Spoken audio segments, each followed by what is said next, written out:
خۆشەویستانی کورسات نیوز سڵاوتان لێوێ لەگەڵ هاوکارانم ئەمشەو بەرنامەی ڕەهەنتان پێشکەشەکەی دوای ماوەیەکی زۆر ململانەی لە نێوان یەکێتی و پارتیدا دوجار هەوڵێک هەیە کە ئەم دوو هێزە جارێکی تر بگەڕێنەوە سەر مێزی گفتوگۆ و چارەسەرەکانیان لەسەر مێزی گفتوگۆ تاوتوێ بکەن. ئەوەی چاوەڕوانی خەڵکە و گرنگجی بۆ هەرێمی کوردستان هەیە ئەوەیە کە هەمیشە ئەوترێ ئەگەر یەکێتی و پارتی ناکۆک بن زەرەری بۆ میلەت هەیە. ئێستا خەڵک هەندێک جار قەناعەتی بۆ دروست بۆ ئەڵێ گەر تەباش بن زەرەری بۆ میلەت هەیە. بە هیواین ئەم تەبایی ئەم جارە سوودی بۆ کۆمەڵانی خەڵکی کوردستان و خاک و خەڵک هەبێ و لە بەرژەوەندی خەڵک بێ لەبەرەوەی ساڵانێکی زۆرە خەڵک لە قەیران و معاناتێکی زۆری دارایی و تەنانەت ئەمنی و کۆمەڵێک پرسی کۆمەڵایەتیشدایە.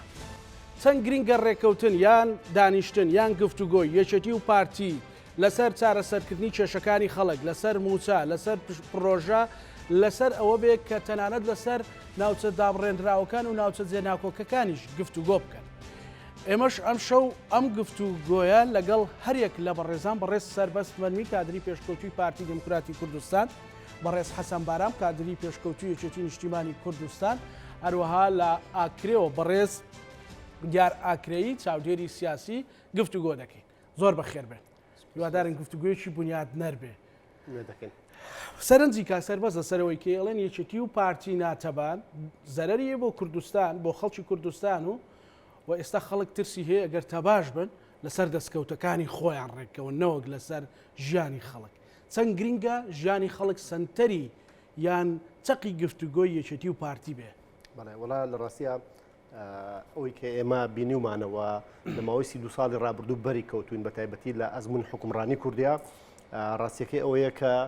هەر کاتێک پارتی و یەکێتی ناتەبا بوو بێتن کۆمەڵگەی کوردی کۆمەڵگایەکی نائارام بووە و خەڵک بە شێوەیەکی گشتی ژیان لە بەردەم مەترسیا بۆ بە هەموو جمگەکانیەوە لە ڕووی ئابووریەوە لە ڕووی کۆمەڵایەتیەوە لە ڕووی ئاسایش و سەقامگیری ئەمنی و سیاسیەوە لە زۆر ڕوانگەی دیکەوە خەڵک هەستی بە نائارامی و باشپەرزەیی کردووە و ئەزمونیشمان هەیە لەوەی کە زۆر جار کاتێک هێز و لایەنە سیاسیەکان بە تایبەتی هێزە گەورە و بەهێزەکانی کوردستان بە تایبەتیش پارتی وەکو هێزی یەکەم و یەکێتی نیشتیمانی کوردستان وەک هێزی دووەم کە کاتێک پێکەوە بوون ڕێکوتنامەیان هەبووە ساز و تەبا بوون جۆرێک لە ڕێخستنیان هەبووە لە پەیوەندیەکانیانە بەڕاستی هەرێمی کوردستان ئارامی باشی بەخۆیەوە بینیوە و ئەم ئارامی و سەقامگیریە کاریگەری کردووە لەسەر ئەوەی کە هەرێمی کوردستان لە بەغداش دەنگی زوڵاڵ بێ و ڕۆڵ و پێگەی کورد لە مرکزی عێراق بە بەهێزی مامەڵە بکەن و بە بەهێزی قەزەی کوردی بخوێنرێتەوە ئاستی مشارەکەکردنی خەڵکی کوردستان لە پێکێنانی حکوومەت عێراقیە لە پرسی بودجەیە لە پرسە سیادیەکانە لە نووسینەوەی دەستورە لە زۆر بابەتی دیکەیە گرنگی و بایەخی خۆی پێدراوە ڕەنگە هەندێک جار کە لە کاتی تەباییشە جۆرێک لە ئەستەنگ و کێشە و ئەو بابەتانە شەر هەبوو بێ بەڵام بەدڵنیاییەوە ڕێکەوتن ئاشتی تاکە بژاردەی ئێمەیە و ئەو ئەزمونەی لە 6 مانگی ڕابردووش تووشی بووین ئەزمونێکی تاڵ و ناخۆش و پڕ لە گرژی و ناومێدی بوو ومێ دەکەین کە ئەم دەست پێشخەریە کە بە تایبەتیش دوێنێ سەرۆک بارزانی لە کردنەوەی یادگەی مۆزەخانەی نیشتیمانی بارزانیا لە گوندی بارزان دەست پێشخەریەکی تری کرد و هانی هێز و لایەنە سیاسیەکان و بە تایبەتیش پارتی یەکێتیە بۆ ئەوەی کە ڕێبکەون و ئامادەی خۆشی دەربڕی کە هەموو پشتیوانێکی هێز و لایەنە سیاسیەکان بکات لەوەی کە بگەن بە دەرەنجامێکی باشتر و ئەم ئەزمونە ئەگەر ئێستا لە بەردەم جۆرێک لە هەڕەشە و تەحەدیایە بە یەکڕیزی پارتی و یەکێتی بەڕاستی بە یەکڕیزی پارتی و یەکێتی و هێزەکانی تریش بە خوێندنەوەی هێز و لایەنەکانی تریش تەنانەت بکەمەنەتەوە و کەماینەکانیشەوە وا بکرێت کە ئەم دۆخە تێ بپەڕێنرێ و پرسی هەڵبژاردننی ژەکێکە لەو تەحەدیانی کە بەڕاستی لە بەردەمێکی دوو پارتیە کە پێویستی بۆ هەیە کە سیاغەیەکی تر میکانیزمێکی تر و دەستنەرمیەکی تر لە نێوان یەکتریا بکرێ بۆی کە هەڵبژاردن لە هەرێمی کوردستان ئەنجام بدرێ و ئەزمموی حکومڕانی کوردی نەکەوێتە ژێر پرسیارەوە و نەکەوینە فراغی یاساییەوە لەبەرەوە ئومێدی ئێمە ئەوەیە کە ڕێکەوتن بێتە بوون و ئەوەی کە لە هەفتەی ڕابردوو ڕوایات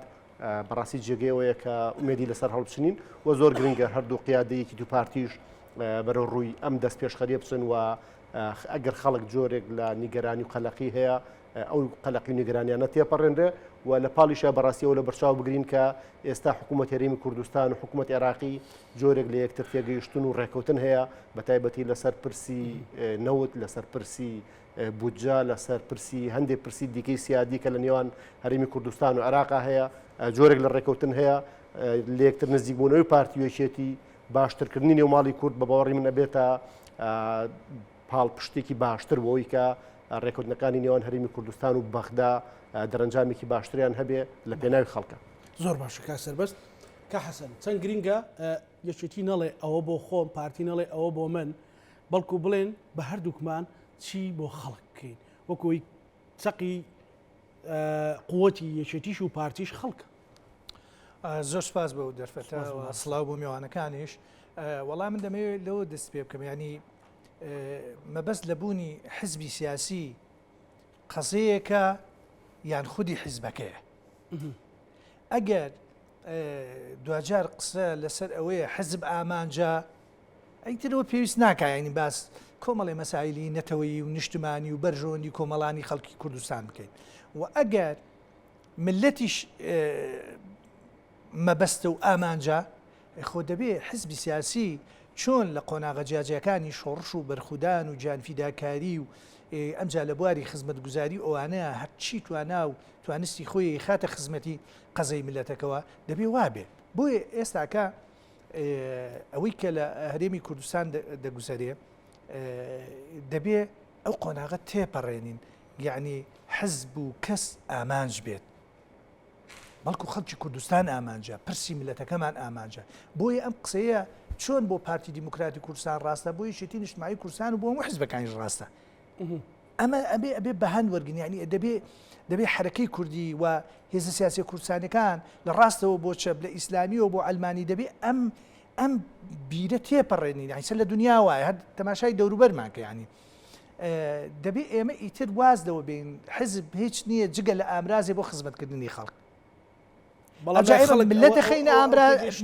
ینی تا ڕادێک من بەداخەوە ینی من ناتوانین مەسەن شتێک بڵین فەنتازیا و خەیاڵ لەم شاشەیەوە بۆ ملەتەکەمان باس بکەین کێشە هەیە گرفتی ئەساسی هەیە لە ڕوئیا لە بیرکردنەوە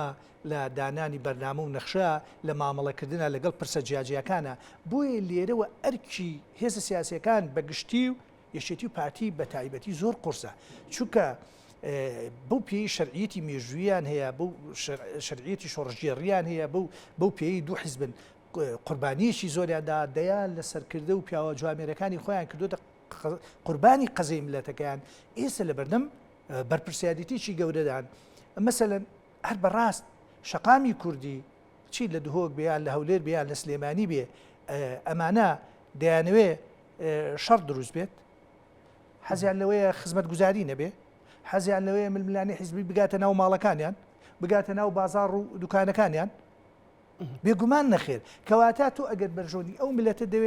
دەبێ پێ بخیتە سەر هەندێک بەرژەوەندی حیزبی و کەسی خۆل لە پێناو بەرژەوەندەکانی خەڵکی کوردستانە ئەمە بەڕاستی دەبێت لەسەر ئەم تێزە ئیتر ئیش بکرێ و حیزبی کوردی ئەبێ ئەو کاشە فڕێ بدات ئەو کاشە فڕێ بدات و کاشێکی نوێی سەردەمیانە لە بەری خۆی کات بۆ ئەوی چۆن مامەڵە لەگەڵ پرسی نەتەوەکەیە لەگەڵ قەزیەکەیە و لەگەڵ چۆنێتی چارەسەرکردنی ناکۆچیەکان کە هەن لە نێوان بە تایبەتی هەردوو هێزی سەرکیە وە کاکزانە ینی ئێمە بیرمان نەچێت دوو مەدرسە هەیە ئەم دوو مەدرسەیە ئێمە هەرسێکمان دامان ناوە یعنی دەیان ساڵ ئەم دوو مەدرسە هەیە بەڵام لە نەتیجە ئەم دوو مەدرسە لانی کەم لە تایتڵ و لە ئامانجەکان و لە تەسحیە و لە قوربانیدانیانە هەرجیان باسی قەزەی کوردیان کردووە و لە پێناو قەزەی ملەتێکە لە نێو ئێستا و ئایندەی ملەتێکە خەبات و تێکۆشانیان کردووە جا ئێستا گەیشتونەتە دەسڵات دەبێ ئەو بابەتە تۆختر بکرێتەوە یعنی ئەگەر لە شاخ ئەشکالێتی بووە دەبێت لەسەر ئەرزی واقع لە بیناکردنی فۆرمی حکومڕانی و لە بیناکردنی دابینکردنی خۆشگوزەرانی و دروستکردنی ئاشتوایی کۆمەڵایەتی بەرپرسیارەتی یەکێتی و پارتی لە هەمووی قورسترە ئێستاکە و لە ناو هەردوو حیزبی سیاسیە هەمیشە لە دەروی حیزب من ئەمە دەڵێم ئەم قۆناغە قۆناغێکی هەستیارە بۆ ژیانی سیاسیمان بۆ ژیانی حیزبیمان بۆ ململانی ناوخۆمان لەگەڵ بەغدا لەگەڵ وڵاتانی دەروجیوان پێویستمان بە تێزەکانی ڕەوانشاد جەنابی مام جەلال هەیە بۆ چۆن لە خۆ بردویانە هەوڵ بدەین هەنگاو بنین حزبەکە بخینە لاوە چاومان لە مناڵێکی کورد بێ لە دایکی شەهیدێک بێ لە تێکۆشەرێکی کەمەندامی ئەم لە زیندانێکی سیاسی لە پەتی سێدارە گەڕاوەتەوە دەبێت لەم گۆشەنیگاوە ئێمە پێویستمان بە ئەو مەدرسە هەیە مەسەن بۆ نمونە باسی ئەوەی بەڕێز کاک مەسعودت کرد کارێکی زۆر باشە پەیامێکی زۆر باشە بەڵام دەبووایان پەیامە چەند زووتر بکرێت چکە لە غیابی جەنابی مام جەلالە بەرپرسیارەتی کەسایەتیی گەورەی ئەم وڵاتەوە کاک مەسعود زۆر بەرپرسیارەتی زۆر گەورەترە یعنی ئەگەر ساکە بۆ نمونە کەسێکی وەکو جەنابی مام جەلال لە ژیانە بووایە ئەم بەرپرسیارەتی کاک مەسعودەوە گەورە نابوو بەڵام کە ئێستا ئەو نییە وەک دوو ڕابەری گەورەی ئەم ملەتە بەرپرسیارەتی گەورەی نابێت لە بەرخاتری ئەندامێکی مەکتەبی سیاسی و وەزیرێک و چەلەحانەی نییە و سوسیال میدیا و تۆ بێ قەزەی ملەتەکەت بخەیتە مەترسیەوە کەواتە ئێمە لە هەموو کات زیاتر یەکێتی و پارتی وەکو دوو مەدرسە وەکو دوو حیزبی سەرەکی و خەڵکی کوردستان و ئەم ئەزمونەی هەمانە کە ئەو بارودۆخە سیاسی کە دەگوزارێ لە دەوروبەرمان لەناوخوا لە هەموو کات زیاتر پێویستمان بە سیاسەتی هێمن سیاسەتی حەکیمانە سیاسەتی پێکەوە کارکردن سیاسەتی تێپەڕاندنی قۆناغی حیزباندن و بەرژەوەندی حیزب لە سەروی هەموو بەرژەوەندەکانە بۆیە ئەمە من بێئومێد نیم چکە لە دوجار سیاسەکانی ئێمەش زۆر ئەوەیش من نیت کە ئەزمموی خراپمانەیە بەداخەوە ینی ئەو ئەزمونە وای کردووە ئێمەمانان هەمیشە ڕەشبین بین و بەدگومان بین لەو هەنگاوانی کە دەندێ مەسەن ئەوەی کە دوێنە ئەو هەنگاوەیان ئەو گوتارەیان ئەو دانیشتانی کە لە بین هەردوو بەڕێزان کاقوباد و کاک مەزۆر ئێکاکە بۆ 6 مانگ پێش ساگەر نەکرا وانە ینی چی ڕێ لێگرتبوون ئەگەر 6 مانگ پێش ئێستا بکرابایە لە یەکتراسەکان لە ئاستی حیزبیە لە ئاستی میدیا لە ئاستی جەماوەرە لە ئاستی ئۆرگانە لە ئاستی پەیوەندیەکانە گەورەتر نابوون دەلاقەکان گەورەتر نابن و نەیارەکانیشمان دەبێت کورد وازدەوە بێنێ خەڵک دەستی بگرێ بۆی ئاش دوو برا پێکەوە ئاش بن ئەی بۆ خۆتان ئاش نابنەوە بۆ خۆتان ڕێک ناکەون یعنی تاکەی ئێمە تۆ دقەتی ڕابردووی حرەکەی کوردی هەر ئەبێ کەسێک لە دەرەوە بێ دەستی ئێمە بگرێت و گفتوگۆ دروستکە چەند گەورەیە بۆ سەرکردەکان بۆ کارکتەرەکان بۆ کەسایەتەکانی ئەم وڵاتی ئێمە خۆیان مبادرە بکەن خۆیان هەڵوێز بنوێنن بۆ ئەوەی پێکەوەژیان و ئاشتەوایی و ئەوانە بەو چەشنەیش حیزبەکان و سەرکردەکانمان و ڕابەرەکانمان گەورەترە زۆر باشە گفتوگۆی زیاترەکەین کاک دیار و تو بەڕێستا وەکو چاودێرێکی سیاسی هەرێمی کوردستان پێت وایە کە چەند گرینگە ئیتر خەڵک وەکو ئەو پرسیارە گشتگیرم لە هەردوو میوانە بەڕێزەکەی ئێرە کرد خەڵک چقی ڕێکەوتنەکان بێت بەڕاستی ینی بە جۆرێک ئێستا ئەوەندە گرینگە کە 150 ئەوەی ڕێکەوتنی یەکێتی و پارتی گرینگە 150 کەیتر ئەوەیە یەکێتی و پارتی جارێکی تر چۆن لەگەڵ ملت ڕێگەکەون ئەوە گرینگە ملت بۆ مانانیە تەنها لایەنگرەکانی یەکێتی کە لە کۆمیتە و مەڵبەندەکان دەوامەکەن یان لایەنگرەکانی پارتی کە لە لق و ناوچەکان دەوامەکەن بەڵکو ئەوەی کە لە کاسبێکی 25,000 یان 15,000 دەست نەکەوتو تا ئەگاتە تاجرێک چۆن ئەمانە ڕێکەکەنەوە سەرەتا سەڵاو بەڕێز کاک سڵاو ڕێز میوانێت بەڕێز و بینەرێک کورسات نیوز بڕاستی کاک زانە نزە قەدەرە ملەتی کوردە یعنی هەر کەبدۆنیدا ملەتە هاتێدا بەشکردن یعنی هەل سەردەمێ سەفاویە و عوسمانیە و vêdî ماش کە پشتی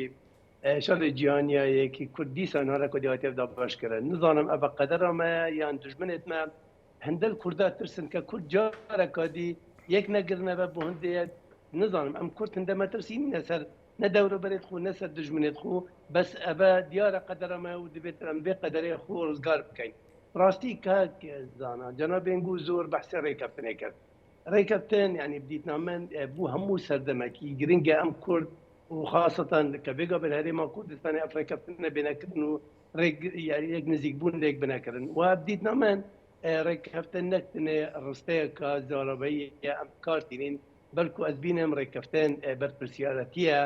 ئیرادەیە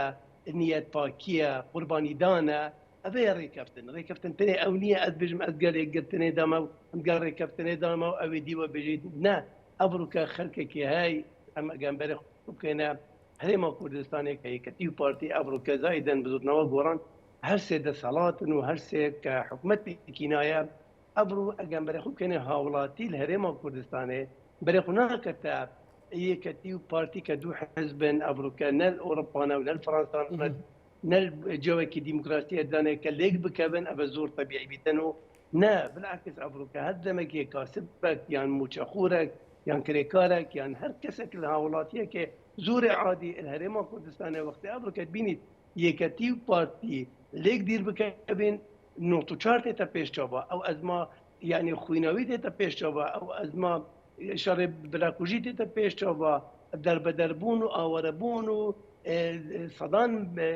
نەخۆشی تێنە پێشەوە بەربێندێ ئەڤروکە هەر دەمە یەکەتی پارتی لێک دیر بکەبن یەکەتی پارتی نەدوو حزبێت ئەتیادینە یەکەتی پارتی دوو حزبن هەرێکی وا چەکیای هەرێکی وا مێژووە هەرێکی وا جەماوەرە هەرێکی وا ئەعلامای هەرێکی وا هەواگیریە خۆیە یعنی واتە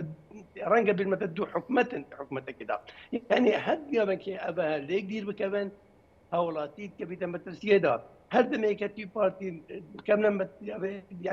یعنی لێک بەرامبەرێت ڕاستن موچە خۆر موچەویت کە بیتە خەتە ڕێدە بڕاستی ئەمە خەلەلە کە ئەگزانە دەبێتن ئەم ئەبێ خەلەلێ چارەسەر بکەین ئەبرو نەک هەرتنێ هاوڵاتی هەرێما کوردستانی چابلمەیە ئەبرو دووستێتمە سەرتاسەری دنیای چابلمەیە ئەبرو دووستێتمە کە ئەبرو کەم گەل عێراقیدا گەم بینە سەر مستەوای عێراقی یەکەتی پارتی دوو طرف الناف بێژن ائتلاف إدارة الدولة ذاك هردو كبيك بحكمتك بو كبيك بحكمة عراقي بكيناي بو دوست من العراقي قلقنا خوشك هردو الطرفا دمجنا بيك حكمته بيك بينن وتهمان دام ده هريك الوا بتشتن مطالبات خوبات براسي أبي إحراجك حتى بو دوست ما كبيك بهم بريك إذا بجدارين بو يعني أفريقيا بحكمتها ما بكينات تلاقي دي كارشكا زانا هر دمي أفريقيا بنتكفي تتخطر دا حتى أنا أميديك بوها ولادي بو كردستاني بو كردة كما الروش أبان الباطل الباشور چونك أفريقيا أو تشابكي بريخود كنك الباهد چار بارتي كردستان باشور هاتي رزقار كدن وچابلنده که سیستمکی حکمرانی دموکراسی مدنی جوان پیشکش کن داکو أبرو إثبات كان بهم الدنيا كأم كرت نا ريجرين أم كرت نمرو كوجين أم كرت أبرو خدان نامية كمرواتنا نامية كديمقراطينا نامية كمدنينا أو ظلم وزورداريات قال كرت هاتي كرن أبروكا كرت زررمند بوا ظلم المواتي كرن بس دم أم أبروكا بينين وأبي تجربة هريمة كردستاني روي ديمقراطي با روي خدمة وزاري با روي همو بابيا بدي كرا أم برف عقارك خرابن به أبدا أجر أمبري خوش بكينه هديد نيا كاج زانا 2014 حتى نوكا چند نتیجه و دیر کفتنا تایبت کتی پارتی و او آلیشتاتینا درستن چند أفروكا سمعت هرما كردستان سر آست مستوى نیب دولتی هاتی خارج سر آست دور برد مهاتی خاص يعني كومان بيابدا أبام ضررمند بينا وهر دزجن هورامت جن هر دو هبالت خو هذا ما يكتي بارتي ليك نزيك ببن باردو خيابوري باش بوي حولاتي ما مستقبل بوي امشاينا بياما خل بغداد بياما كا زور هيزانا وشاينا باشترين دست كبو قال خوب دست بخين جال بعد زبر مبوين دبيت حتى كو عند خازاري كفني بين دبيت ما إرادة بيت دبيت ما آماده بونا قرباني دانه هبيت نكرتني هم بيجين أمام يتقرر كفني دا وهذه كلمة هو اللي بدأت ببرجوان ديت خوب باري زور باشا كرمولات كاك ديار كاك سربست كاك ديار شريكتيها بلا ميسم يشتيو بارتيشي دفري سليماني وقرميان وراپرين يشتيو بارتيشي هوليرو دوك يعني بوي او تيرواني نرقش جير بي بوهم ستاسري والله بداخوا كاديركي بارتي لا هوليرو دوك تشينبو والتزاماتي خويان روجي الجمعيه من سواسيه و كاك دياري شكل كاك سربست ضرورية يشتين اجتماعي بو وكو بارتي دركوتو كبيك وبن اتوانن باشتر خاكو خلشي اشكن وباشتر باكيزن اجتماعي كان لتويه كان تناند لبغداد باشتر سيتا بيشو بله ولا استاذي خوشويس سبارد بوي كدو برادر يكتي لغلمان حالتك اساسيه اما باورمان بو هيك بيكو بسازين وريكوت بجين بريكوتنيك و دو ازمون مان هلا دواي رابرين وازمون يكاتك بيكو وينقفتو جو كاين ريكوين سوودەکانی خەڵکە بینین کاتێک گرژی ئاڵۆزیە کەوتە نێوانمان لە یەکتری دوورەکەوینەوە زیانی خەڵک وە زیانی پرۆسەکە و بەڕاستی بە جۆر لە جۆرەکان پاشەکشی ئەزمونونەکەش کە زۆر جار بۆ خۆشمان لی ناڕازین بە تایبەتی لۆ زەمانانەی کە گرژی و ئاڵۆزیەکان ئەگەنە لووتکە. کاک حەسەن باسی غیابی مام جەلالی کردەوەی کە ئەرکەکەی قورس کردو لە ڕاستیە ئێمەش بۆ خۆمان هەروە بیرەکەینەوە. ئێستا بۆ نمونە ئەوەی کە ڕۆژی پێنجشەمە جەنابی سەرۆک بارزانی دەستپێشخەری کرد بۆ ئاشتی نێوان پارتی و یەکێتی یەکەمین دەستپێشخەری سەرۆک بارزانی نییە بەڵکو سەدەمین دەستپێشخەریە. بەڵام غیابی مام جەلال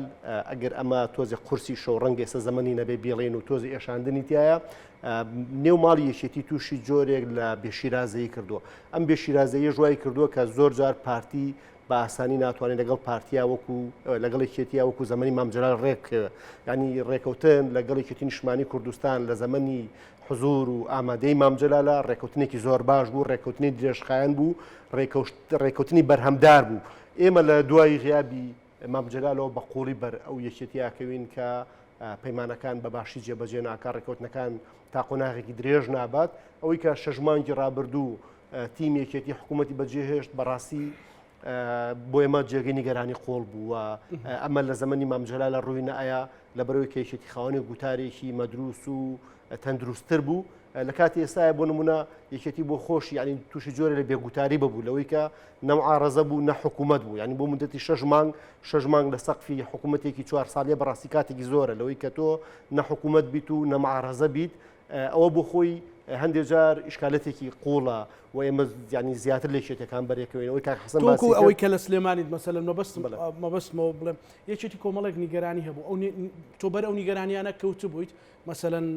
وەکو هاوڵاتێک شعورت بۆ بابەتە کردبوو ئەو نیگەرانی هەستە کردشتی حزبین ئەو نیگەرانیانە یەکێتی بەشێکی زۆری حیزبی بوون و بەڕاستی ئەگەر حیزبیش بن یعنی حیزبایەتی لە هیچ شوێنێکی دنیا عیب نییە گەر خەڵکانێکێکن بە عیب. بەڵام ئیشکالەتەکە ئەوە بوو کە بە بایکۆت چارەسەری کێشەکە ناکرا. تیمێکێتی نیشتمانی کوردستان لەناو حکوومەتە جێگایەکی گەورەی هەیە، جێگری سەرۆکی حکوومەت، 5 وەزیر، ژمارەیەک بەرپرسی دەستە و وەزیری دیکە لەوێ هەن ئەکرا ئەو نیگەرانیانە یەکێتی هەیەی لە جیاتیەوەی لە کەناڵەکانی میدیاوە پەیام و پەیامکاری بکەین. بەڕاستی لە سەر مێزی گفتوگۆ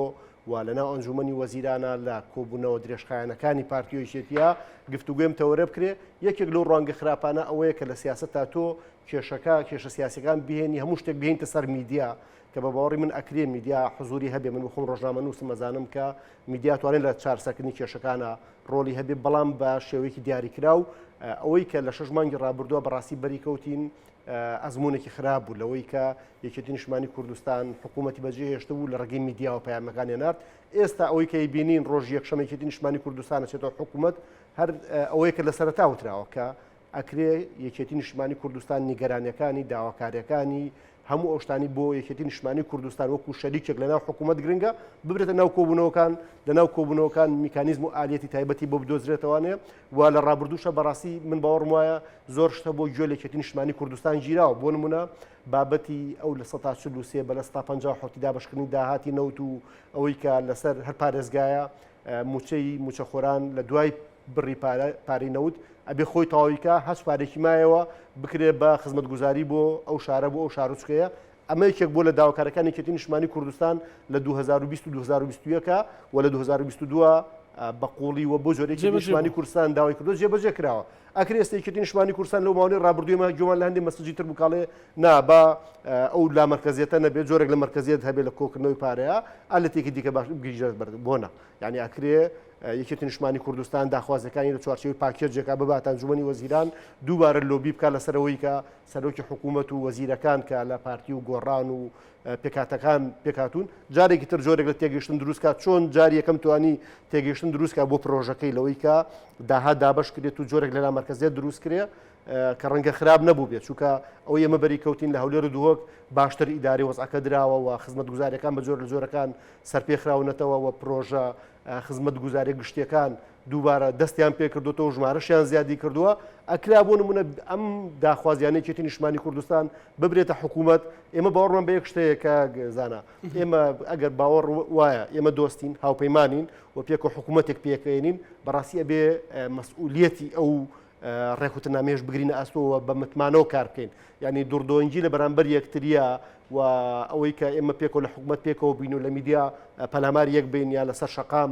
ناڕزابین لەگە یەکتری من بەباوەڕ سیاسەتی خراپە و سیاسەتێکی دووفاقانەیە ئەکرێت هەر داخوازیەک چ نەکەریکێتی نیشتمانی کوردستان ڕەنگە بزوتنەوەی گۆڕانیش هەندێ داخوازی هەبێ هەندێ ئشکالیات و هەندێ گلەی هەبێ ئەکری ئەویش بۆ نمونە یان هێز و لایەنە سیاسی دیکە تورکمان مەسیحی هەر پێکاتەیەکی ترکە لەناو حکوومەت مشارەکەی پێکراوە ئەگە داخوازیەکی هەیە ئەگە نیگەرانیەکی هەیە لەوێ سەرۆکی حکوومەتی گەنجی خوێندەوار لەوێ هەیە توانن لەسەر مێزی گفتوگۆ ئەو کێشانە بەرەو چارەسەر بەرن و لە کۆتاییە خەڵکیش نیگەران نەبێ و لە کۆتاییە خەڵکیش هەست بکات بۆی کە خزمەتگوزاریەکانی ئاسانتر بەردەستەکەوێ و ژیانشی مەیسەر بوو. زۆر باشە کە حەسەن ئەوەی کاک سەربەز دەڵێ لە ماوەی 6 مانگی ڕابردووانە ئەکریان پەیامانە هەر لەسەر ئەو مێزی گفتوگۆیە ئاراستە بکرانەوە چارەسەری بۆ بدۆزرایەتەوە نەوەک لە مێدیا و دوای ئەو هەموو بەرزی و نزمیە کە ڕوویدا وەڵا بۆ پێ ئێمە یعنی قۆناغیشی تازی گفتوگۆ لە نێوان هەردوو هێزی سیاسیە دەستی پێ کردووە باشتر وایە ئەمە مەسەن گوتاری ئێمەمانانیش بە ئاراسەی خزمەتی ئەو گفتوگۆ ئەوانە بێ ئەجینا بینە سەر ئەوە یشێتی پێم خۆشە مەسەن کاک سەربەستیان هەرێ هەواڵێکی تر هەر کەسێکی تری ئەوە بڵێ یەکێتی لەسەر ئەم داوا حیزبیە ڕەنجاوە لە حکوومەتەکە کشاوەتەوە یعنی یەکێتی حیزبێکە خۆتان نزانن 48 ساڵ مێژوو هەیە دنیا یەک شەهید و کەس و کاری ئەنفال و تێکۆشەر و کەم ئەندام و خەڵکی ڕەنجەڕۆ و ماڵ وێرانی ئەم هەرێمی کوردستانە مەسئولیاتەکەی لەسەر یەکێتی نیشتیمانی کوردستانە لێرە خۆتان نزانن برادرانی گۆڕان برادرانی کۆمەڵ برادرانی سۆسیالیست هەمویان لە حکوومەتان بەڵام دوجار خەڵکە ڕووی گلەیەکەیەکە لێچێتیە ئەمە بەرپرسیارەتیە باشە یەکێتی نیشتیمانی کوردستان لە هەموو خاڵانی کەوا گلەی هەبووە لە حکوومەتی هەرێم پەیوەست بووە بە مەسەلەی خزمەتگوزاریەوە مەسەلەی موچەوە یعنی لەکوێی دنیا هەیە مەسەلەن تۆ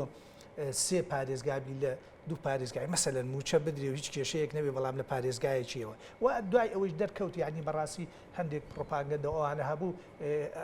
هیچ ئەساسێکی نەبوو بۆیە ئێستاکە دەرگایە من لێرەوە ڕاشکاوانە دەڵێم ئەچەنێ من کادریی یەکێتی متەبێژی یەکێتی نیشتیمانی کوردستانی ئێستش ئەگەر ئەو داوایانی کە یەکێتی هەیەی ئێستەیش بەم گفتوگویانە نەگەنە نەتیجە یەکێتی هەمان هەڵوێسی هەفتەیەک پێش ئێستاکەیە بێت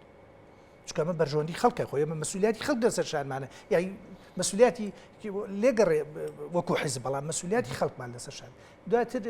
هیچ دوو سەرنجی ورد بۆ سەر قسەکانی برای بەڕێزم کاک سەربەست ئەمە کە باسی جەنابی مام جەلالم کرد وەکو کاریزمایە وەکو یعنی ماڵاوایکردنی جەنابی مام جەلال تەنها بۆ یەکێتی کێشە نییە خەڵکی کوردستان بۆ خەڵکی عێراق بۆ ناوچەکە کێشەیە بۆیە لێرەوە دەڵێم بەنەمانی ئەم کاریزمایە باری سەرشانی کاک مەسعود قورستر بووە و دەبێت ڕۆلی زیاتر ببینێ لە بابەتی ئاشتەوایە یعنی یەکێک لەو پشتانی کە هەمیشە مام جەلالی پێدەناسرایەوە مام جەلال زۆر حیزبی نەبوو یعنی زۆری چێتی نەبوو خەلی دەبێت کاک مەسعود وازدەوە بێنێ کە پارتی بێت دەبێت هەمیشە خۆوەکو سەرکردەیەکی کورد مامەڵە بکات لە پرسەکانە سەبارەت بە یەکێتی وەڵام من ئەوە نەی دیقەتم دابێ و ئەزمونم لە ناو حیزبا بێ ڕەنگە هیچ قۆناغەکە یەکێتی وەک ئێستاکە یەک بڕیا دەبوو بێت یعنی یەکێتی لە ئێستادا وازەحە سەرۆکێکی هەیە مەکتەب سیاسیی قیادەیەکی هەیە بەڵام یەکێتیش وەک هەر هیزێکی سیاسی بێکێشە نەبووە بێگرفت نەبووە ئەمە ژیانی هەموو حیزب سیاسیەکان وایە ینی لە ڕاستیە کێشەیە ململانێ هەیە دابەشکاری هەیە ناڕەزایەتی هەیە بەڵام یەکێتی ئێستا گوتارەکەشی ڕوونە و سەرۆکەکەشی دیارە و پەیامەکانیشی ڕوونە دەبێت هەرگیز پێکەوە کارکردن باش بۆ خێزانێک بۆ لە گەڕەچێکە لە شارێکە لە دام و دەستگایەکە نابێ بەڕووکە شتێک بیتووە لە پەناوسایشەوە ئەمە زۆر گرنگە ئەمە زۆر گرنگە ئێوە لەسەر کەیسی شەهید هاوکارجاف زۆر تۆمەتبارەکران کە ئێوە کە حزب تیرۆرتان کرد بێت و تۆمەتبارەکان لای ئێوەن لەوە لەگەڵ پارتیا گەیشتونەتە ڕێکەوتن یان ئەمە لە ناوەڕقەی گفتوگۆکانتاندا هەیە و چۆن ئەتانێ ئەو مۆزوعە ئەتانێ بۆ ڕێکەوتنە پارتی چاوپۆشیتان لێ بکە یان دادگا یاسا سەروەر بێ طبعا ئەوەی من لێرە ئێڵێمی قسەی سەرۆکی یەکێتی نیشتیمانی کوردستانە یعنی لە چاوپێکەوتنەکانیان دەڵێ شەهید هاوکار جاف باشە هاوکار جاف ئەفسەرێک بووە وەکو ئینتمای حیزبی یەکێتی بووە باشە یەکێتی نیشتمانی کوردستان هیچ کاتێک لاری لەوە نەبووە هەر قەزەیەکی جینایی ڕوودا لە هەر زونێکە لە هەر شوێنێکە لە هەر شارێک ئەرکی پاراستنی ژیانی حاوڵاتیەکی ئاسایی نەک ئەفسەرێکی سلکێکی زۆر گرنگی ئەمنی بۆیە یەکێتی لەو بابەتە هی زۆر بێباکە بەڵام یەکێتی ئاڵێ فەرمونون ئەمە یەکێتی بۆ شەید کراوە و ئێمە بە شەیدی خۆمان ێزانی وەرن دادگایەک کە قەزێکە نەکرێتە قەزەیەکی سیاسی یعنی ڕۆژانە دەیان هاوڵاتی ئەبێتە قوربانی بوو نەکرایە قەزەیەکی سیاسی بوو ئەوە کرایە قەزەیەکی سیاسی یعنی ئەمە یەکێ لەو بابەتانە یەکێتی هەسیاری پێەیە ینی تۆ تێی مەلەفێک بەبێ ئەوەی دادگا ساقی بکاتەوە تی مەلەفێک لەسەر من ساقیت و من تامەکەی ئەمە بەڕاستی بۆ پەیوەندەکانی نێوانی یەکێتی و پارتی بۆ ئاشتەوایی بۆ شێوازی حکومڕانی بۆ پرسیارم بۆ یەک زۆر ئەو پرسیار ئەو قسەیە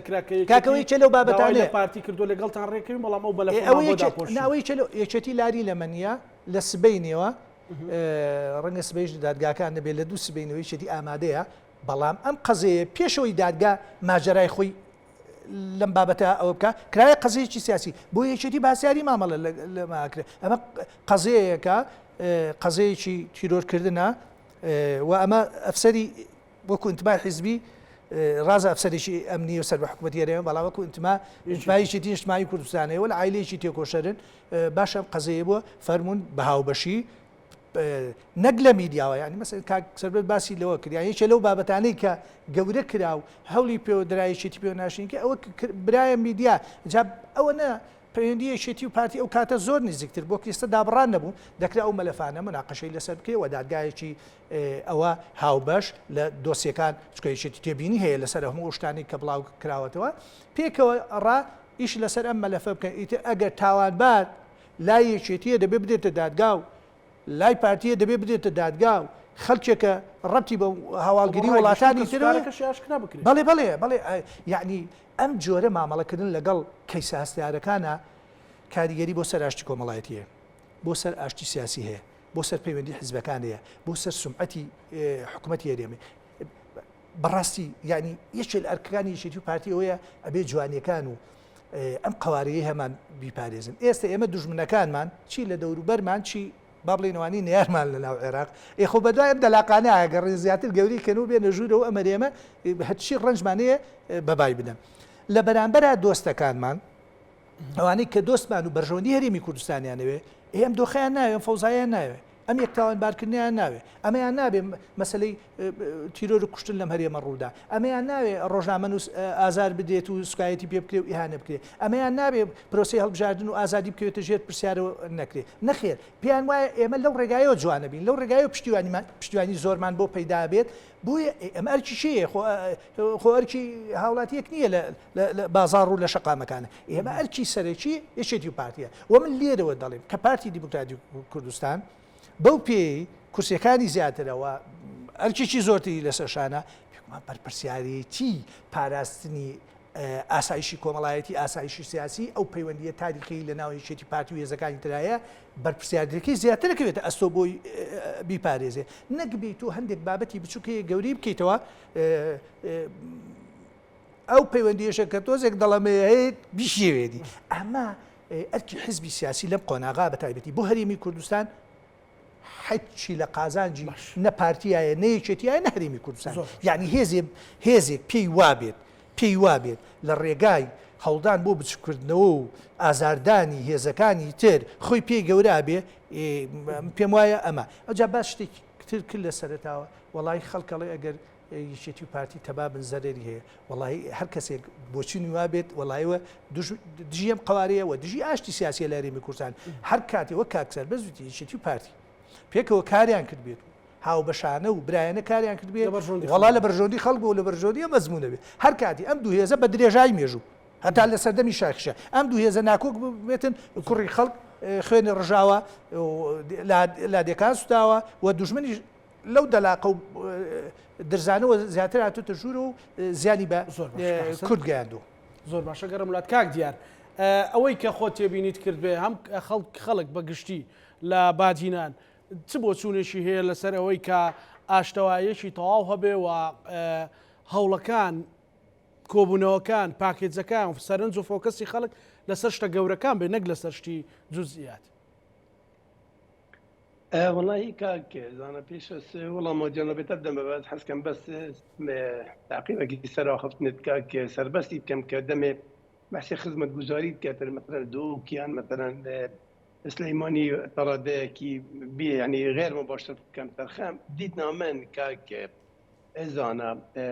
دمي بريال درب بشي دو شقام بين دروس كل الشقامه كل هبليري وشقامه كل سليمانيه دمي هر دو شقام وقت خدا کوتاهی بین داره و تدیار حکومت سرکفتیه و برهمیش بتر دست که بو سروکی حکومته و دم شارع سلیمانی کوتاهی نه تو شارع هبلره کوتاهی ببید و تخلل لقد به پروسه ده دبید پروسه پیدا چونه بده پیدا و یکم بر پرسه و ازمونه همه که سروکی حکومته او چوا دست کفتا بتر خولت کتا خودان دبی اشکاستنش بتر خوله اب کتا خودان ابا وکو يا بس والله متكاك زانا يعني براستي من السرطاج قلت هل ريكفتنك هل نزيقبونك هل كومبونك دنا بين ايكتي وبارتي نكرتن البادينان بل كل همو خلقي كردستان زور دلخوشن والزوريش بيخوش اف ريكفتنا اف نزيقبونا ليك بنكرن يكسر باجار حركات كبيته يكسر هاولاتي المال اخو باستقرار يعني ايمناتي نبيتن چونکە ئەرکی حکومەتەیە کاک زانا حکومت يعني سي كارت استندر دين دبيت بو ولا بملتي خود كات يك جانبي باردوخه ابوريه ولاتي خوش كات دو لاني امني تي لاني ياساي ابرك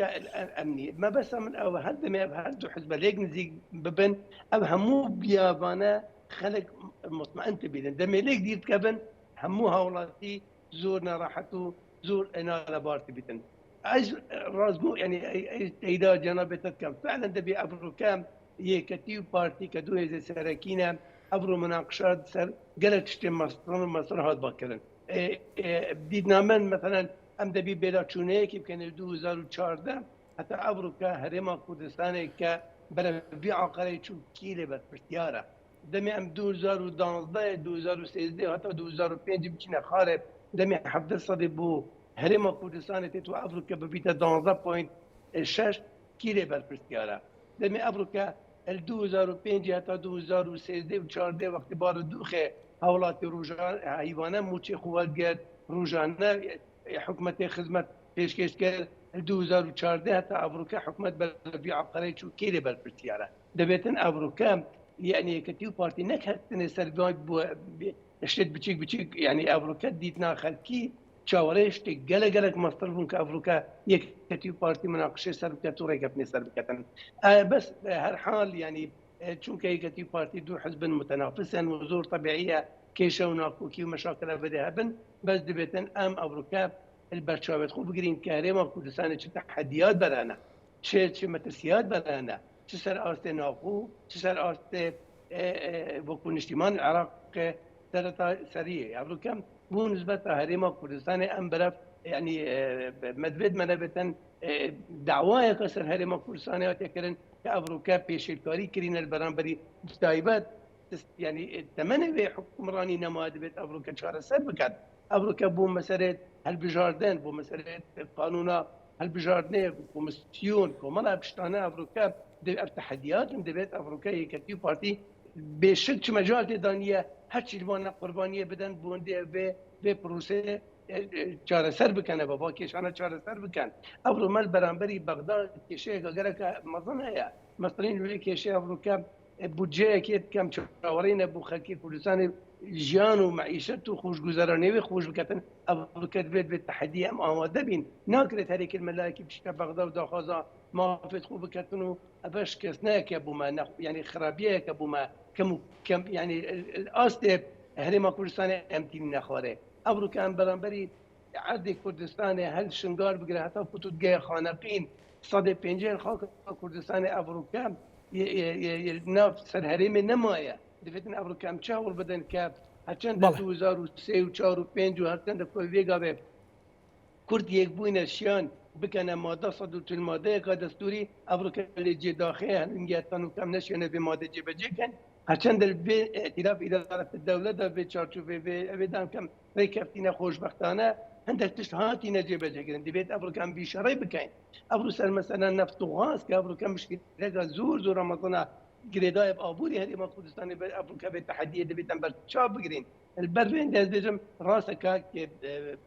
زانا دبيت أبرو كي بارتي ركبتنو مناقشة سر تشتغلك مصرات بنا كلن بس هرچی در مثلا بندک سویدیای بیجی تو درنگیش بی باشتره که تو هدنهی ابروکا و باشتره که تی پارتی او بریاره که هاتی ندان ابروکا ایش هاورا مدگر هر دو عبارت خو انگاوا که گلک باشه و ابروکا او داخازیت ایکتی نشتیمانی کردستان کردیم دیدنا من داخازیت نشتیمانی نه داخازیت خلقی کردستان نه ابروکا ایکتی پارتی هدمه که لیک بکمن موچه هاولاتی یان موچه فرمان بله خو بکویتت مترسیه داده بید موچه تكلي بروسا سياسي من الملان السياسي نبيدا دبيتن افروكا دهات هريما كردستان شيوه كي دات باوراني سر همو باريس جو همو دبره بيننا كرن نكو كي ما قلت شقامك سليمانيه كوتاي بنيتن وشقامك الهبليري كوتاي ببيتن وتابع خلال الفيديو خلال شهر سر بكان ممكن نيه افروكا برف استقرار وامناتيه بتشين دم ام افروكا نيفا كردستان ببينين كم ترخمي يان وضع أبوري خرابيد يان موشبينيتن و بيا بديكا موشي خوال بقريتن كازانا أبروكا يعني حقيقات كيشت هاولاتي السليمانية وهبليري يعني كيشت وكويه كان مثلا ما مصطفى همان در مال وينات همان در مال ما مصطفى السليمانية شنايت كومان أبشتانا دبي چارة سر بكين واخو البان اخو كيانا رجال بكين اگرنا نميجون ما قبيل كد نملتي ما قبيل كدنا دايك الشهيدة قبيل كان كأم أفريقيا هري ما قرصنا بربيع قريب بي. بله دوا سرنجي برسكاك ديار.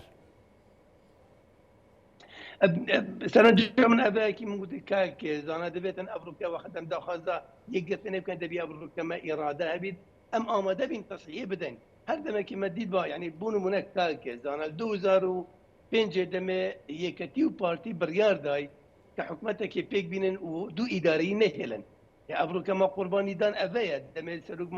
سلوك مام جلالي أو بريار دا كإدارة سليمانية راكد بينتن الهبليري رينتخاري أبا قربانية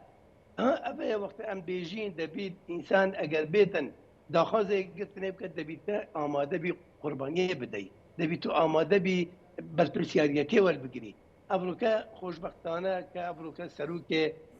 پارتی دموکراتیک کردستان که کاغ مسعود افریقا برول برا گوراتی ببینید شکی باش بینید و اول سرطای حتی در شبکه روزه کدا افهم کیش نه چهار سر کردن بس ابد دست بیگ بید بو احتوا و چهار سر کردن همو باکیشانه و امیده همو خلک کردستانیه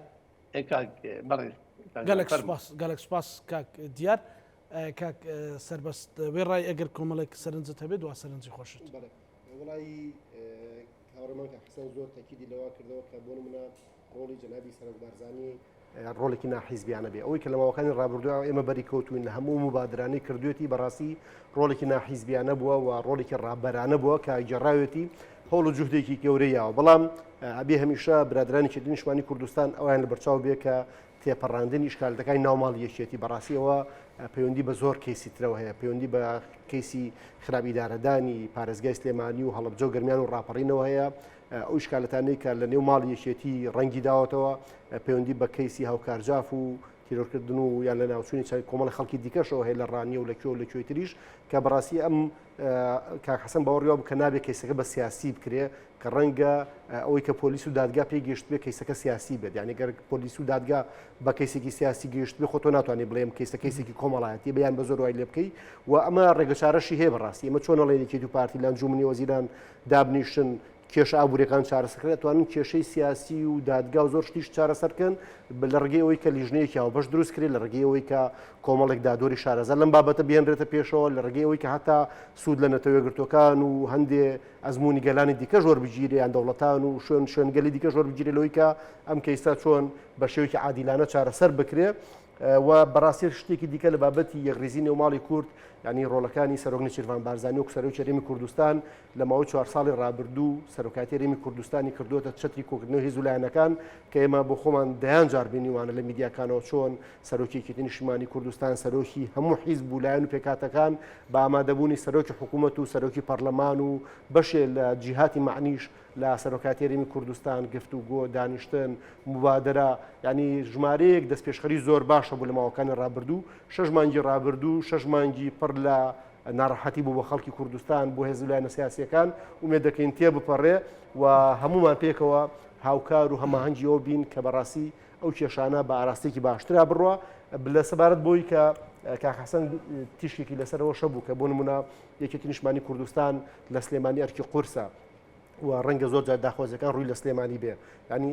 ئەکرێت بە نەفەسێکی تر بە دیدگایەکی تری شۆسێری و حکومڕانی کوردی بکەین لەوەی کە بەرەو یەکگرتنەوەی ئیدارەکان و بەڕاستی چۆن خەم لە سلێمانی خۆین خەم لە دووە کەولێر بخۆین چۆن خەم لە زاخۆ خۆین خەم لە هەڵەبجە بخۆین و حکوومەت هەرێمی کوردستان حکوومەتی هەموو خەڵکی کوردستان بێ و ئەو گلەی و گازندانەشی کە بەڕاستی لەو ماوەی ڕابردوو لەسەر زمانی وەزیری دارایی کە لە بزنەوەی گۆڕانە 20مان کە داهاتی ناوخۆی سلێمانی بە باشی کۆ نابێتەوە و شەفاف و ڕوون نییە هەموو ئەوانەش ئەکرێت لە بەرچاو بژیرێ و ئومێت هەیە لەوەی کە لە دوایم دەست پێشخەریەوە بەڕاستی جوهدێکی باش بکرێ شەفافێت زیاتر لە کۆمەڵگەی کوردستان ڕەچاو بکرێ و بەڕاستی نەفەس و دیدگای ئێمە ژوگ و کادری وەسەتی بگۆڕێ لەوەی کە چیتری ئەو یەکتری تۆمەتبار نەکەین و جوهدەکان بۆ ئەوە بێت کە ئێمە هاوکار و هەماهەنگی قیاداتی حیزبەکانمان بین بۆ یەک ڕیزی بۆ چارەسەرکردنی کێشەکان بۆ ئەوەی جارێکی تر ئێمە کە لە بەردەم هەڵبژاردنین جارێکی دیکە بچینەوە بەردەم جەماوەڕێکی خۆمان چۆن بتوانین جارێکتر دەنگیان لێداوا بکەین چۆن جارێکی تر داوای متمانیان لێ بکەین لە کاتێکە ئەگەر ئێمە ژیان و هەلومەرج و ژیانی خەڵکمان بەرەو ئاراستێکی باشتر نەبردو بێ و 4 ساڵ حکومڕانی باشمان پێشکەش نەکرد بێ لەبەرەوە من باوەڕم وایە ئێستا قۆناغێکی باشە و دەست پێشخەرەکان هاتوونەتە پێشەوە و پارتیۆکی تیش هەستەکەم نەفەسێکی تر و تێگەشتنێکی تریان هەیە ومێ دەکەم کە پارتیۆکێتی بتوانن لە دەرفەتێک نزیکە لە ئەنجومەنی وەزیران لە ناو حکوومەتە کێشەکان چارەسەرکەن و ژیانی خەڵکیش سەر پێ بکرێتەوە. زۆر سپاس دۆستم وڵای ئەوەی لە سلێمانی و لەم ناوچەیە دەگوزارێ پەیوەندی بە وەزعی ناوی شێتیەوە نیە نازانم وەزعی ناوی شێتی قیادەی و سەرکردایەتی و حیزب و ئۆرگان و ئیشی ئەمە پەیوەستە بە کاروباری حکومڕانیەوە و کێشە هەیە و لێرە کە داهات کەم بووە ئێستاکە هەر دەتوانین لەم میدیایەوە بڵێن باوەفدێکی وزارەتی دارایی بچێتە خاڵە سنووریەکان دەواازەکان بزانە لێرە داهات چەند کەمی کردووە و چەند کاریگەری بۆ سەر ژیان و حکومڕانی دروست کردووە و ئەم بەرپرسیارەتیە پرسیارەکە وەیە ینی ئەگە لێرە کەم و کوڕیەکە بێت چەند یەکێتی لێ بەرپرس بێ ئەوەنە حکوومەتی هەرێمی کوردستان لێ بەرپرسە بێت بێگومان بنەڕدار حکوومەت لێ بڵێ ینی ئەمەی موچە لە بەنک کاکان نامێنێ داهات کەمی کردووە لێرە کێشەیە ڕەتی بە قەزی ئەوە نییە یەکێتی نیشتمانی کوردستان وەزعی چۆنە چۆنیەوە بەعکسەوە ئێستا یەکێتی یەک ختابیە یەک بڕیاریە یەک تەوەجوهی سیاسیە هیچ ئەشکالێ لەوادیە من دو قسەم ئەوەیە لە کۆتا قسەی برای بەڕێز سەربەستەوە دەست پێەکەم ئێمە ئێستا لە قۆناغی تری گفتوگە و حیوار و ئەوانەین و ئێمەمانە هەوڵ نەدەین بدینەکان بکولێنەوە و هەوڵ دەین دای من قسەی باش بکەیت چکە هەر بەهێزی هەرێمی کوردستان و کورد لە گفتوگۆ بڵێ نەدەکو حزبی سیاسی دەبێ ململانی هەبێ بەڵام ململانەکە لەسەر حسابی قەزەی کورد نەبێ لەسەر هەرێمەکە نەبێ و تا یەکێتی و پارتی تۆ دیقەت بە کاک زانە چەند یەکێتی و پارتی ململانیان هەبێ ئەوەنە یەکسەر کاریگەریەکەی بۆ سەر کوێ بۆ سەر پاشەکشەی کوردە لە بەغدا پاشەکشەی کوردە لە ناوچە جێناوەکان یعنی من دەپرسم ئەم هێزە سیاسیانە بی لەوە ناکەنەوە بەراوردی خۆمان بکەن لە ساڵانی ڕابردووە چەند پاشەکشەمان کردووە یعنی بووە مەسەل هێزێکی سیاسی کورد زۆر ئاسان بێ بڕوا لە بەغدا لەگەڵ هێزێکی عێراقی ترا زۆر بە ئاسانی ڕێکوێ بەڵام ئامادە نەبێ لەگەڵ هێزە کوردەکانە گەورەی لەوایە تۆ لە براکەی خۆتەوە دەستی پێ بکەیت ڕێکەوتن بکەیت ئەو جابچی ئەوە بکە بۆیە تێکچوونی پەیوەندی نێوانێکی پارتی بە دەرەجەیە کاریگەری لەسەر پاشەکشەکردنی کوردێ لە بەغدا کە ئیسە کردوێتی و لە ناوچە جێناوەکانی شێتی جگە لێرە ئاشتی سیاسی کۆمەڵایەتی تێک ئەدا من نە زۆر گەشتبینم نە زۆر ڕەشبینیشم ئومێدمان هەیە کە ئەم هەنگاوانی تازە نراون ئامانجی باشی هەبێ و پێم وایە چێتی نیشتمانی کوردستان ئەوەی عەرە بەڵێ بەڕەحابەت و سەدرەوە ئامادەیە دوای ئەو هەموو گلەی و ناڕازیە جەنابی کاقوبات چوو لەگەڵ بەڕێز کاک مەسعود دانیشتووانە ئەوە نیەتە نیەتی ئەوە هەیە کە ئێمە ئامادەی چارەسەر بکرێ و تەسەورەکەم لە هەردوو لاوە ئێستا ئەم نیەتە هەیە بۆ ئومێدەی قۆناغێکی تازە دەست سپاس بۆ کاک حەسەن بارام کادری پێشکەوتوی یەکێتی نیشتمانی کوردستان سپاس بۆ کاک سەربەست مەنمی کادری پێشکەوتوی پارتی دموکراتی کوردستان سپاس بۆ کاک دیار ئاکرەی چاودێری سیاسی ئەگەر یەکشەمەش کۆبوونەوەکە بکرێت وەزیرەکانی یەکێتی و پارتی شەرە گفتوگۆکەن کە ئێمە لەو بەرنامەیە کردمان بێگومان. بەڵام بە دیتێڵی زیاتر بە هیوای ئەوەی چۆن ئێمە لە ئاخیرا گەیشتین اتفاق ئەوانش بنە اتفاق بەڵام لەسەر بەرژەوەندی خەڵک هەم هیوادارین و هەم پشتیوان هەم پشتیوان سوپاس دووبارە بینەرانی خۆشویست لەگەڵ هاوکارانم بەرنامەی ڕاهەنمان پێشکەشکردن ئەمانەتی خوابن